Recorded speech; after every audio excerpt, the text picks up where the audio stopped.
Hi everyone, చూడండి గింజలు. Okay, ఏ ఏ fruit గింజలు ఇవి చూస్తున్నారా? ఎప్పుడైనా చూసారా? ఓకే, ఇవి అవకాడో గింజలండి. అవకాడో తెలుసు కదా, అవకాడో నేను చూపిస్తా. మ్యాంగో లాగా గ్రీన్గా ఉంటుంది. ఇది చాలా హెల్దీ ఫ్రూట్ అంటారు. Avocado healthy fruit. ఇది ఎర్లీ మార్నింగ్ బ్రేక్ఫాస్ట్లోను శాండ్విచ్ చేసుకోవడానికి బ్రెడ్ అండ్ ఎలా అయినా తినొచ్చు. యూజువల్లీ బ్రెడ్కి చాలా బాగుంటుంది. బ్రెడ్ శాండ్విచ్ చేసుకుంటే బాగుంటుంది. ఓకే, అండ్ నేను ఇవి మేము వాడతాము డైలీ ఎర్లీ మార్నింగ్ బ్రేక్ఫాస్ట్లో.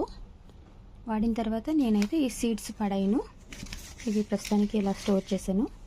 కానీ 1.5 month నుంచి నేను చాలా మట్టుకి స్టోర్ చేశాను. గింజలు ఇంకా చాలా ఉన్నాయి నా దగ్గర. నేను ఇట్లా ఇలాగా టూత్ పిక్ ఉన్నది కదా, దీన్ని బ్యాలెన్స్ చేసి ఇలాగా ప్లాస్టిక్ గ్లాస్లో వాటర్ వేసి అండ్ దీని ఇట్లా స్టోర్ చేశాను. చూడండి 1.5 monthకి ఎంత బాగా గ్రోత్ అయిందో చూస్తున్నారా?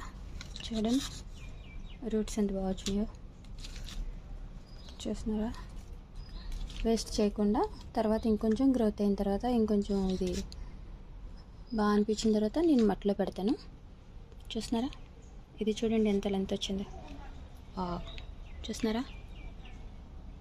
అన్నిటికంటే బిగ్ సైజ్ ఇది. ఆల్మోస్ట్ అన్నీ చూస్తున్నారా? వావ్, చూడండి రూట్స్ ఎంత బాగున్నాయో చూపిస్తా. చూస్తున్నారా? అవకాడో చాలా మంచిదండి హెల్త్కి అండ్ చాలా క్రీమీగా ఉంటుంది. ఏ టేస్ట్ అనిపించదు మనకు తినడానికి, అంటే పలానా టేస్ట్ అయినా ఉండదు. అలాగే ఏది డామినేషన్ అనిపించదు, చేదు ఒకరు అలాంటిది ఏమి ఉండదు. చాలా మంచి బ్రేక్ఫాస్ట్ అండి. రైస్తో కూడా తినొచ్చు. మామూలుగా క్యూబ్స్ కింద కట్ చేసుకుని ముక్కల కింద లైట్గా సాల్ట్ అండ్ లెమన్ లైట్గా అలా వేసి చక్కగా మన రైస్తో తిన్నప్పుడు విత్ కర్రీతో చక్కగా దాన్ని ఒక పీస్ తీసుకుని చక్కగా తింటే చాలా బాగుంటుంది. బాగుంటాం. పక్కన పెడితే హెల్దీ అనమాట. చాలా హెల్దీ ఫ్రూట్ ఇది. ఓకే, ట్రై చేయండి మీరు కూడా. గింజలు మాత్రం పడేయద్దు. ఓకే, ఇలా మీరు కూడా చక్కగా ప్లాంట్స్ కింద మార్చుకుని చక్కగా మన పెరట్లో వేసుకుంటే మనకి యూజ్ అవుతుంది.